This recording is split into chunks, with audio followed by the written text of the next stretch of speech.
welcome to Seymour's World. I'm Seymour Kazimirski. We are here to open minds and facilitate conversations. First, I want to thank you all for the comments you sent me about the Kailua Bay Buddies. Their music was excellent, and it seemed like everybody loved it. Their albums are available, and you could write me, email me, or text me, and I'll tell you how to get them. But more important is try to visit them sometimes. They're playing at Hard Rock Cafe. They're playing at several venues around Honolulu. And if you are here, they're worth going to because their contemporary Hawaiian music is about the best that we have in Honolulu. I also had several comments about my Robin Williams piece last week.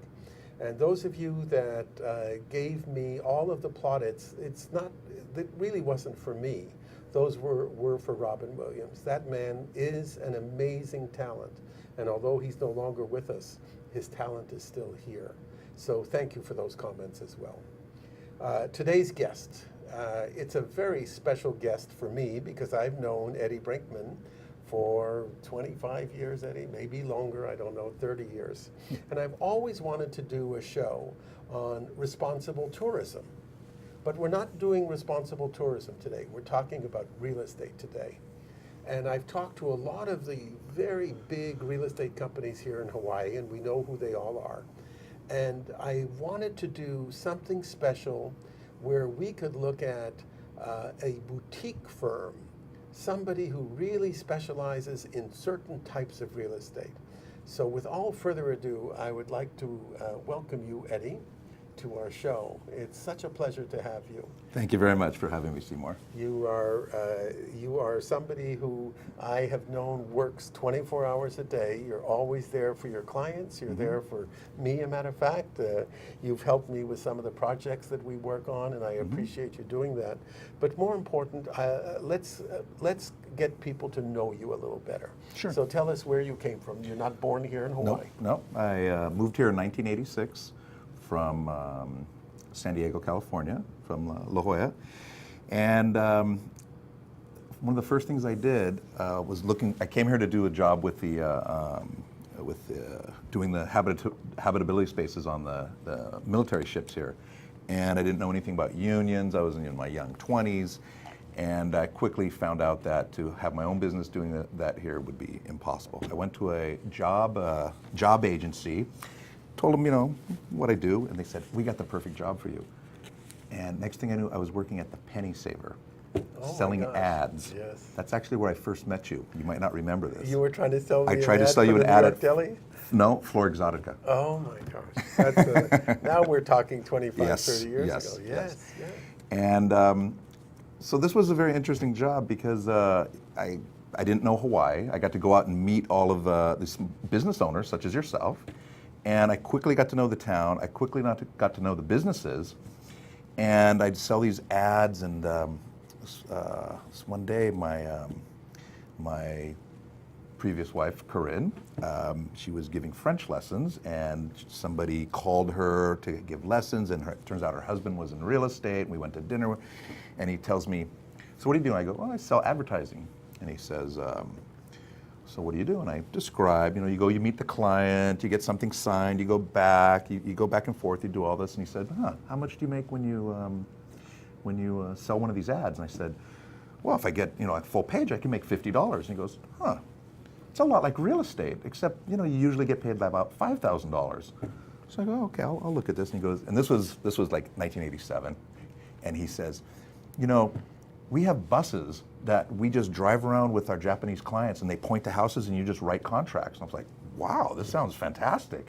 Of course, that wasn't the reality, but anyway, that was Gail Hima, who wrote a lot of motivational books about real estate, and Mike McCormick, who's a big real estate hero of mine, had brought Gail to the island to help bring a major franchise to the island.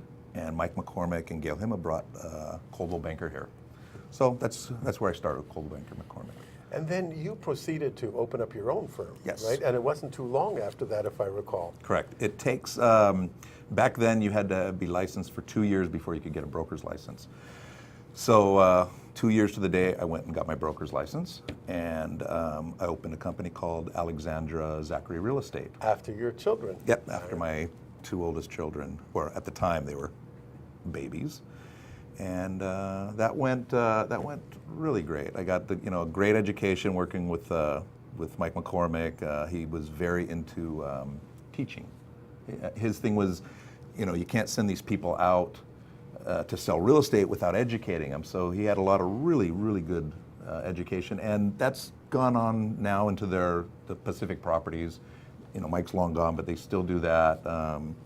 And a lot of these big companies like Prudential, they have these great training programs. So for new agents, it's really ideal. I remember when you had an office, Eddie, and the training that you gave to your people. I remember one of the things that impressed me the most was that you have to be honest and you have to be willing to tell them exactly as it is. Don't try to hide anything. And that's difficult because in the real estate business, there's always something, they make the house look beautiful for sale. But how did you do that, Eddie? How did you manage to make that one of the mantras of successful real estate? I guess the word integrity has always been very important to me. And I tell everyone that works for me, you know what it means, but look it up in the dictionary anyway. And we're not here to, and my business has never been, I've never worked with speculators. I don't, promise you buy this, it's going to go up, millions of dollars. I've always dealt with people that had a need or a desire. So when you take your client's need or desire and you put that first, it doesn't matter what you're working on. I've sold, my smallest sale was a $12,000 leasehold co-op condo in Waikiki. And, I've sold, in the multi-millions too. I spend the same amount of effort on the little things as the big things. And that's what I tell the people that work with me to do also. It's the hardest part in most careers or in most endeavors is to just show up. And if you show up, and you do your work, it doesn't matter if you're working on the little stuff or the big stuff, and you do it with integrity, everything will just fall into place. Well, after that firm, you established another firm, right? That was the Doug Davis firm? Well, that came a little later. What happened is, with Alexander Zachary, I built a property management company there because, when I first opened the company, that was the late 80s, or no, right, 1990. The market was still just flying. It was fantastic. So as things started to slow down, I started getting into property management. And I built up a good book of business, and I started getting a little bored with the business, actually. I had some great success with some good, oceanfront sales. And I think in 1992, I made more oceanfront sales than any broker on the island. And while building up the property management, and then the market changed, right? It changed overnight. It changed. Before you'd have a listing, overpriced listing, it would sell in 2 days. Overnight it changed, and you could have an underpriced listing and it would never sell. So I got a little bored. I was still young. I had a couple kids, and my wife's family was in France, and she wanted to be closer to them, and I needed a little excitement, so we actually moved to the East Coast for a few years, from 94 to 98. That's when you went to Florida. Yes, went to Florida, and that was an education, but it was also a nightmare. But I learned a tremendous amount down there. I worked for a commercial firm called Marcus & Millichap, which they tried to open a branch here, but that didn't. There's not enough inventory for what they sell. They do mainly apartment buildings. They do when I was there, they were doing $4 billion a year in sales. Now they do $10 billion a year in sales, and this is just multifamily. So I really got a great education there. It was a great company to work for. And the thing that I admired about them was they didn't give you these big commission splits. You got, a 50% split, and if you were the top in the company, you got maybe a 60%. But they did everything for you. So you have everyone today wants to work, the first thing they ask is, what's the commission split? What do I get? And so there's all these companies that pay 80, 90%, but they provide nothing for these agents. So you have these agents, they don't make any sales, and so it's a little tough for them. So, but anyway, down in Florida, I did the multifamily with Marcus & Millichap. Then I also opened up my own company down there. I also opened a mortgage company down there. And to open a mortgage company down there takes a lot more than it does here. You have to take something like 80 hours. And so I really learned a lot. So I'm from Florida. You moved back to Hawaii. Yes.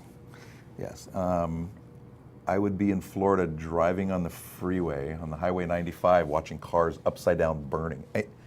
You've been to Florida, I'm sure. Many times, yeah. It's crazy. I mean, speed limit's like, what, 75 or something. There's crashes constantly. Every day you see burning cars on the side of the road. So I'd be on the road talking on my cell phone, which was about this big at the time. And I'd check in with Doug Davis every once in a while, who's doing real estate here. And one day I said, I'm just not happy here. I go, he goes, you should move back. I go, I would move, Doug, I would move back if I could be business partners with you. And he goes, come on back. And I go, wow, this is great. So that was 1998. I came back. Doug was still working with Coldwell Banker. I put my license with Coldwell Banker, and we kind of ran a business within a business, which ended up not really being harmonious with the big corporate company that they were. Great company that they were, but just big. You got to go through a lot of bureaucracy to get anything done.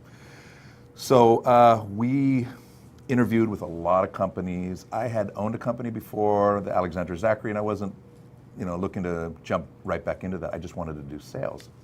So we came up with a concept where we'd have a business within a business. And there was a company called Premier Realty, and one of the owners there was Sean Kelly, who now runs a company here called Man Mortgage, and he was the head of Countrywide when they were here. And so we ran a business within a business, and we did that until from 98 to 2005. And then in 2005, we opened Doug Davis Realty. And we had Doug Davis Realty going until May of last year, May of 2013. And you finally opened up Brinkman Properties. Yes. Something I've been telling you for years. Why aren't you out on your own? Yeah. So how is Brinkman Properties different? Different from the other companies? Yeah. Well, that's a good question. The main difference is I'm not out there trying to do as many transactions as I can. Thank God I've had a great career, and I can now be a little more choosy with who I work with. I can turn down business. I can refer business. I refer business all the time. If I get buyers that have expectations of something, maybe somebody wants to buy something on the North Shore, I might refer that to another broker outside my company. But you do commercial, you do residential, you do land. So you have really expanded from selling houses and condos to becoming what I think one of the premier boutique real estate firms in Hawaii. Thank you. And I think we've established you're bona fide, so we need to start asking some of the hard questions. So, all right. In the real estate business that you have you noticed any changes in the last 5 years? Well, the obvious answer is the technology and all of the social media. So I am not a big subscriber to the social media. Maybe if I was brand new in the business, it would make sense, because the people that are very, very involved in the social media, the Facebook, the Twitter, and all that stuff, a lot of them are a lot younger, and they're not in the home buying and selling range, right? We had, Eddie, some people in the financial planning business, and I noticed that what you just said is so true.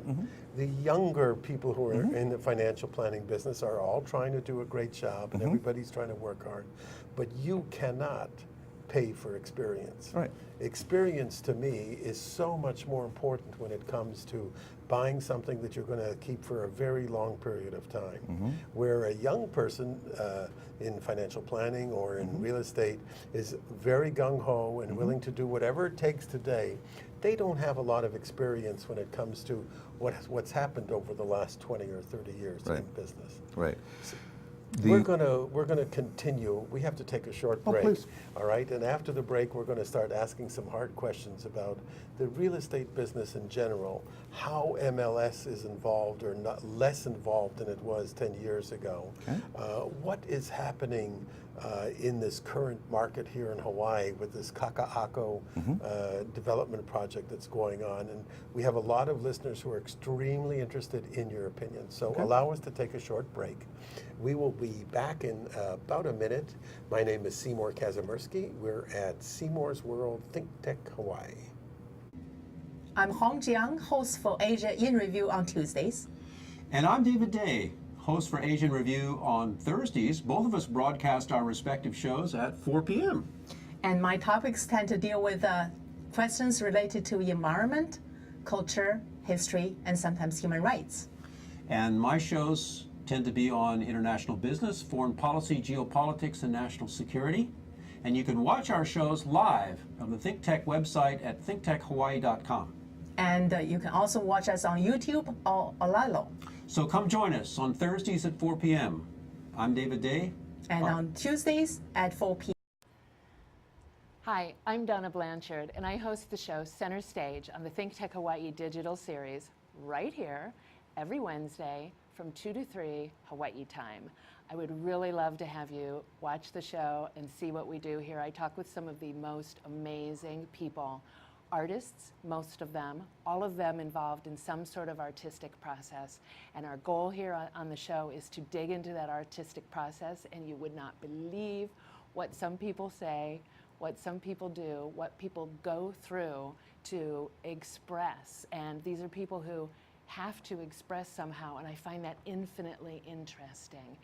Not only that they have to express, but how they end up doing it. I really hope that you will watch the show and enjoy talking with some of these people the same way that I do.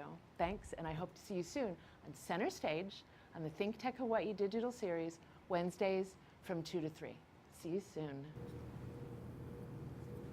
Hi, welcome back to Seymour's World. I'm Seymour Kazimirski.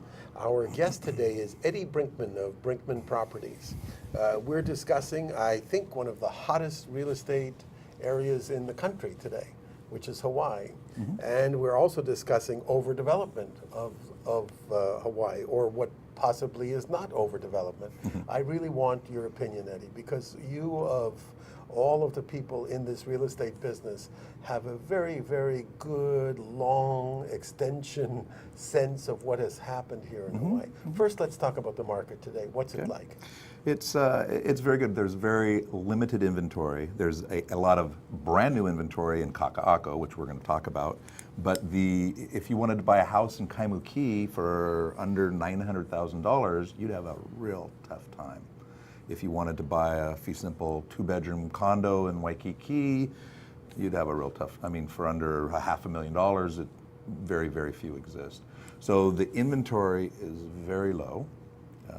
And the ability to purchase for most borrowers today is very difficult. After 2008, the banks changed things so radically that most people can't qualify for a loan. So how can we say that we have such a hot market? If it's so difficult to qualify for a loan and the prices are so high, it would seem that it wouldn't be a hot market. Where are all the buyers coming from? Well, the lack of inventory and the lack of desirability for Hawaii is a big contributor to that. If you were to, on a global level, if you were to take a look at as example, a condo on the Gold Coast, right? You can have a 2-bedroom, 2-bath on the ocean. You can walk to a Chanel or a Louis Vuitton store in Waikiki. You can go to the best hospitals in the world. You can go to, you can go see the latest movies. You can do everything from that location. And you've got beautiful weather, 300 days out of the year. And you can buy that for $1.2 million, right? You'd go to try to buy that same apartment in Paris, France, in Manhattan, or in any of these other world-class locations, and you're going to pay way, way, way more money. So we are perceived as actually a real good value here. And the fact that we can't keep building more and more and more that puts the pressure on the inventory. That's an excellent explanation. That's one of the issues that so many people ask me, especially people in Europe and people all through the United States. Why is real estate so expensive in Hawaii? Well, you've answered it very clearly. One of the other issues we have, of course, is that do we have the infrastructure that's capable of bringing in more tourists to buy more units? Right. What's your feeling about that? Well, developers' mantra is build it till it sinks, right? And if you look at a place like Hong Kong, they're getting close to doing that. So we have, though we don't have the infrastructure, we can always build the infrastructure, right? What about water? That I'm not an expert on. I know the outer islands have some severe water issues. I know right now, I think we're doing pretty well. We've had we've had a lot of rain last 18 months, so we're doing well here. I know sewer is a huge capacity, but sewer capacity is a huge problem for building. But those are things that can always be built, right? So is it a mitigation issue when it comes to any of the infrastructure issues such as sewer, water, electricity, all that kind of stuff? It can be mitigated, Sure. It can be fixed. We're surrounded by water, right? It's salt water, but how far are we from being able to make that into drinkable water? It's just a natural progression. So the only thing that could really kill us here is if someplace becomes more desirable. I mean, Cuba or something like that. I mean, that's, if you're on the East Coast, that would be very desirable to go to. They've got the whole Bahamas and everything, but here in the Pacific, we're there's nowhere else to go. Let's talk about Kaka'ako. Okay. There's been, they say that the governor may have lost the last election because of his stance on Kaka'ako. What do you think about Kaka'ako?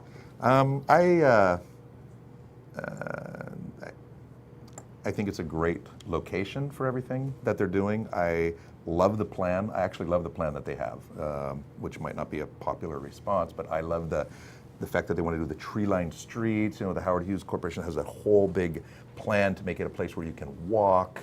You've got movie theaters. Building a bunch of $1 million condos, I think, is foolish, but and I don't think that serves the community at all. I think you'll have a lot of speculators standing in line. You'll have a bunch of foreigners buying, which is not so bad, because when you have foreigners buy, it gives us, the tax, they pay their property taxes, they travel here yearly, and then they don't take up the streets driving their cars or using the public transportation. Yeah, that's a good point. Yeah, so, they could sell $1 million condos all day long, and they could sit empty all day long. That doesn't help our housing need, but it doesn't hurt our infrastructure, and it doesn't hurt our desirability as a place to build. What about West Oahu? On a personal level, I play golf out there, and I see the building that's going on with Haseko, with their projects, Gentry, and so on and so forth. It is going, it's unbelievable. Yeah. I'm a huge fan of West Oahu. And when I say West Oahu, I mean the end of the road, Makaha. So I know we've talked about the golf course out there, and actually I'd be curious to hear, because you probably know more than I do, what exactly is going on there right now. But I have a family I've done business with here for decades. The parents and now the son.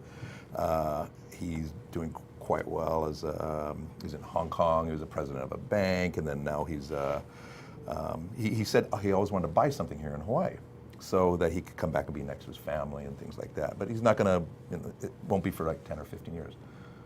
So I said, Makaha. He laughed at me. He said, there's no way I'm going to go to Makaha. He talked to his friends. He said, there's no way. What are you talking about? Don't go out there. I found a house out there, oceanfront, on the point, beautiful, 20,000 square feet of land. He walked on the property, one day and just said, wow. Starts telling his friends, they're all still saying, no. He takes a picture from the sunset. He goes, I took this picture of the sunset. It's gorgeous. I said, hey, can you send it to me for my marketing? He goes, no, I don't want anyone to see that picture. I'm buying that property. So anyway, he bought it, and this guy's a graduate of Wharton College. He knows he knows how to look at the numbers. He knows how to look at the future. He knows how to look at everything. What you have now, from where Disney built their resort to Makaha's 20 minutes. And then also the whole second city, you've got everything. You've got Costco. You've got, they're talking about even building the campus out there. I don't know if that's going to happen, but the UH West campus. You've got all those jobs now. You've got all of that sugarcane that was just mowed down and turned into housing, that just goes forever and ever. So I'm very bullish on West Oahu. I don't like that they're moving some of the city resources out there from here. So somebody told me they had to do some court thing, and rather than go downtown, they had to go all the way out to Kapolei.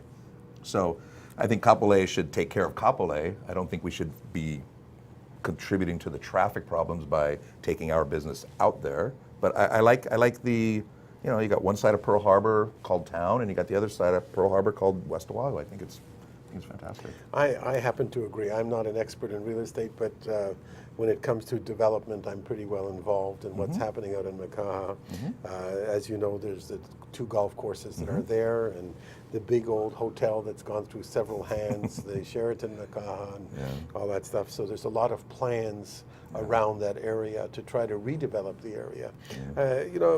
Caution to the wind. Most people think that the people who live in Nanakuli and Makaha are local people that don't have a lot of feeling for haoles. For those of you who don't know, we're haoles, the white people are haoles. But it has been my experience that they're all very nice. It's really not an issue of whether they like you or they don't like you. They see that business is coming their way. And I think in the next 10 years, just like Harita had the foresight to look at West Oahu 30, 40 years ago, people like Jeff Stone, who understand what's going on out there today, are really going to be the big winners. So yes, I'm in agreement with you. I don't like the and that stigmatism that the West Side has. It's if you rent a car at the airport, they even tell you, don't go out to the West Side. I think that's horrible. The people out there are wonderful, and then you'll have people moving here from New York or Los Angeles, and they'll be saying, I hear it's dangerous out there in Makaha. Go to East LA or go to someplace in New York. That's dangerous. Of course. If you did get, it is true, there are a lot of people on Section 8 out there. There are a lot of people on welfare out there. There's no employers out there, which contributes to that. But the employers are getting closer and closer and closer. So, now it's a 20-minute car ride. It's a 40-minute bus ride to a job. That's very encouraging. One of the other areas to look at is the North Shore of Hawaii. One of my favorite areas up there. And as you know, I was involved with Obayashi Gumi for many, many years, and they wanted to develop their piece of land out there. It was called Lihilani. I don't know if you remember. Was that Turtle, right, just past Turtle Bay? Okay. It was 5,000 acres of land across from Turtle Bay. And the community basically won the fight. They decided to limit that gentrification of that area. And although I represented Obayashi, I felt that the community was wrong. Because, I agree with you. I think they should have they should have understood that in one way or the other, if you take development and you put it in a form that's acceptable rather than say no development at all, you would be wise to allow the development. It's part of what I call flexibility, and the flexibility required is not to think that you can do the same thing all the time and it's always right. You need to be much more flexible. What do you think about the North Shore? I spend a lot of time out there. I've been surfing. I know you were surfing. Yes, I've been surfing my whole life, and so I hope the people watching this don't throw rocks at me or cut me off next time I'm surfing out there. But that parcel that you're talking about and that side of Turtle Bay, if you drive around the island, you can't even see the ocean there. You can't see anything. It's all shrimp farms and things like that. There's nothing. It serves no purpose to anybody right now. And the sad thing, these people that were making the big stink about no development, keep the country. These people, forgive me if I'm talking about your neighbors, but these people are living in illegal rentals, right? They're the ones that are not paying the taxes. They're the ones that are out there holding the protest signs, and most of them aren't even from Hawaii. If you talk to any of the true locals, those are people that have families that live out there. They would love the jobs, right? They would love the opportunity. That's a beautiful area to build. I mean, we have right now, it's a wonderful thing that Fred Hemmings and Randy Rarick started with the whole professional surfing thing now. It's amazing. It's amazing. A huge, big international company just bought the rights to all the surf contests. So one of the things that brings millions and millions of dollars every year to the North Shore is called the Triple Crown. And if you're a competitor or a spectator and you want to go stay on the North Shore, where are you going to stay? An illegal rental or Turtle Bay. That's it. There's no hotels in Wahiwa. There's nothing anywhere. We need a hotel out there. Turtle Bay is filled year-round. More hotel rooms would be great. They're, and this is another sad thing, is right there on, right by Haleiwa. This was in the paper a year ago or something. I think Kamehameha Schools owns a piece of land. They wanted to build like a moderate hotel, maybe a 100-room hotel. Everybody says, "Oh, no, keep the country. Guess what? That used to be a hotel right there." That's right. Exactly. Yeah. So all these people, they're the ones, the new people that come here. Big deal. I've been here 25 years. I'm a new person too. But it's all these new people that come here and say, "Oh, we want it to be just like it was in the past." What is the just past? like it was, yeah. When Waikiki was mosquito swamps. That's I mean, exactly right. So I'm. Well, Eddie, we're both very focused on keeping Hawaii beautiful and making sure it stays the pristine that we would like it to be. Yes. But those people who don't realize the change is coming, whether it's in Kaka'ako or West Oahu or the North Shore, it is here. And we have to embrace the change, just making sure that we don't overdevelop. Right. We have to cut for a little break. And then I want to talk about making sure Hawaii doesn't become Miami Beach. And I apologize to all of those people that are watching the show from Miami, but we all know what happened in Miami a few years ago.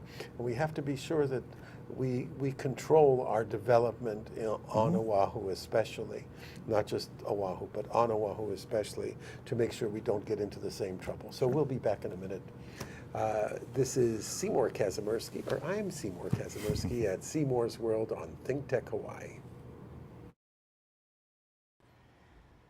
Hi, I'm Donna Blanchard, and I host the show Center Stage on the ThinkTech Hawaii digital series right here every Wednesday from 2 to 3 Hawaii time. I would really love to have you watch the show and see what we do here. I talk with some of the most amazing people. Artists, most of them, all of them involved in some sort of artistic process. And our goal here on the show is to dig into that artistic process, and you would not believe what some people say, what some people do, what people go through to express. And these are people who have to express somehow, and I find that infinitely interesting. Not only that they have to express, but how they end up doing it. I really hope that you will watch the show and enjoy talking with some of these people the same way that I do. Thanks, and I hope to see you soon on Center Stage on the ThinkTech Hawaii digital series, Wednesdays from 2 to 3. See you soon. Hi, welcome back to Seymour's World. I'm Seymour Kazimirski. This show has been dedicated to Hawaii because a lot of the shows that we've had over the last few months are international shows, talking about Israel, talking about the Gaza Strip, talking about what's going on in Thailand, for instance, or Canada. But I wanted to devote this show to Hawaii because I'm leaving tomorrow and I'll be gone for 3 weeks. We'll be in Europe, and we'll try to do some shows from Europe if we can. We'll be in Germany and we'll be in Austria. And I think we have some shows scheduled for you from there. I'll let you know, or you could look at the ThinkTech Hawaii website and figure it out from there. But let's get back to Eddie. Eddie, Miami, Hawaii. How do we make sure that we don't get into that same trouble that they did down there? Well, let me ask you a question first. What trouble are you talking about? My feeling was that developers went rampant and crazy, in the late 80s, early 90s. Okay. And then all of a sudden money dried up, as we all know. Mhm. And then when I was in Miami at that point in time, there were probably 20 or 30 half-empty buildings. Construction had stopped on the 7th floor when Right. it should have been 40 floors. Right. How do we make sure that doesn't happen here? Well, remember when that almost happened here with, and back to our building, the old Imperial Plaza. So in the late 80s here, we had the building boom, and a lot of these buildings got built, and then a lot of them got canceled, like Symphony Park. Remember, they had Symphony Park I think they took reservations, and then they said, wow, the market slowed down. So there were some smart developers there that just said, look, let's not build it now. A couple people got stuck. In Florida, a lot more people got stuck. And the reason it's easier in Florida to get stuck is you were paying such phenomenally lower construction costs, labor costs, land costs. So it's easier to go big there. And the other thing is, Florida, you have a almost guaranteed influx of people. Hawaii is a luxury location. Nobody needs Hawaii except for the military. But Florida, that's your stepping stone to South America, Brazil, Argentina, all of those places. I mean, people fly from Colombia to Miami to shop for the day. I mean, it's that convenient, and it's also the gate to window. It's the window to a lot of people from Europe, and then of course everyone in New York says it's Vam in the Vinta, so they come down to Miami, right? So Miami, you could almost have justified the demand, and when everything tanked, then you notice what happened. It all came back. All that stuff got finished. It Right. got built. It took 10, 15 years Yeah. for a lot of it. So Yeah. you feel confident that Hawaii's real estate business is in good shape. You're not seeing any signs of overdevelopment or Well- pricing that's way out of line. You seem to be very bullish. Yeah, I am very bullish, but I do need to kind of clarify something because it sounded like I was saying we need to develop more, we can develop more, all that stuff. No, I do not think we should overdevelop. It's just I think certain places, I happen to agree with the Turtle Bay that should be built. Kaka'ako, I don't have any problem with that being built. But we do have to have open space. We do have to conserve and even create. So one of the things they did on the North Shore, Iukai Beach Park, was a small park, and there was a house right next to it. The city condemned the house, tore the house down, expanded the park. That's responsible. That was something very responsible the city did. That was great. So I'd like to see more of that, opening up more space where you're actually seeing the ocean as you drive by or seeing the mountains.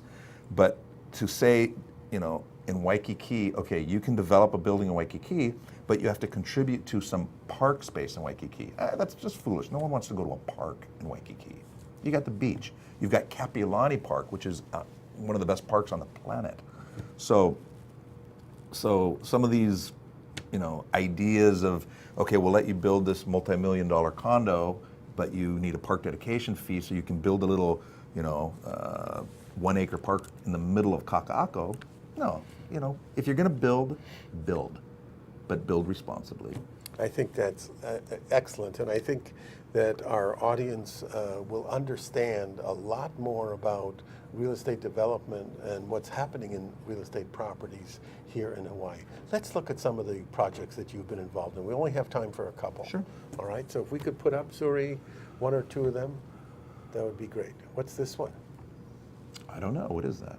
Oh, that's actually a building Joe Paul Rungstead designed. He's done a lot of Beautiful. Of buildings. Actually, let's skip that one because that's a whole other subject. This is a great building. This is Waikiki Banyan in Waikiki, and what I liked about this is there was a Trinity investment group. They owned Aloha Tower for a while, and they had 10 units in there, which they hired me to sell. And the reason I wanted to post that is just to show that one of the things we're able to do at my company is take unusual projects. So, oftentimes if a company or a developer has excessive inventory, we'll go to them and we'll sell it, but not as a developer sells it where they put everything on the market at once. We'll slowly feed it out to get to not flood the market. And we've done this in a couple buildings. There's going to be another slide of another building. Actually, we don't have time. Oh, We could good. go on for another half an hour, 45 minutes, but we only have 2 minutes left in the Okay, show. perfect. And I wanted to do a wrap up with you that makes people understand, or makes our audience understand a little bit more, Okay. Eddie, about Hawaii. You're saying responsible development is Yes. the key. Yes. And of course, these are terms that everybody uses. Sure. But we're seeing developers being able to put up huge towers, asking for new height variances, and it seems to me. I mean, isn't there something in Hawaii that should say enough, or you feel that? Well, not Hawaii, but Waikiki, for instance. Isn't there?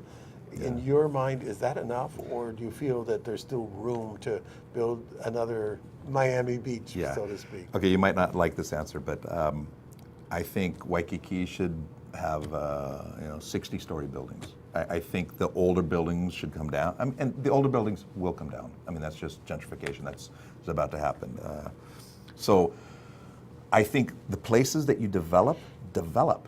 That way you can leave the other space open. Like, you go to Kauai, you can drive for miles and not see anything. That's beautiful. They would never tolerate the kind of buildings there that we tolerate here.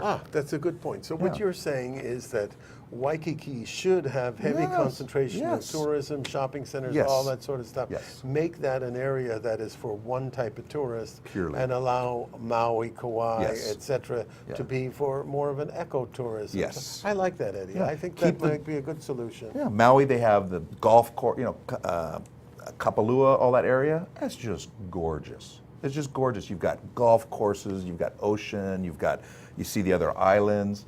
Here, you don't have that. You land in the airport here, you drive through just the ugly industrial area, down before downtown. Let's not fool anybody. Waikiki is a concrete jungle.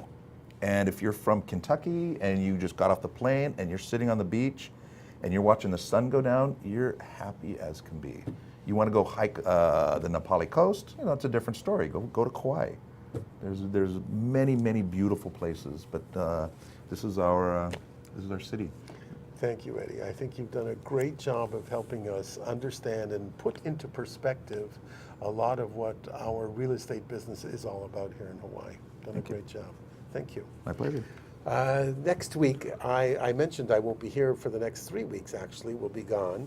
I don't know who will be our guest. Jay Fidel is going to help me out, but because Europe is 12 hours away and our show is live at 1 o'clock in the afternoon, that means I have to be up at 1 o'clock in the morning doing a live show with you. So we're going to try to work it out. I just hope you enjoyed this show, and I look forward to seeing you hopefully next week or the last week of September.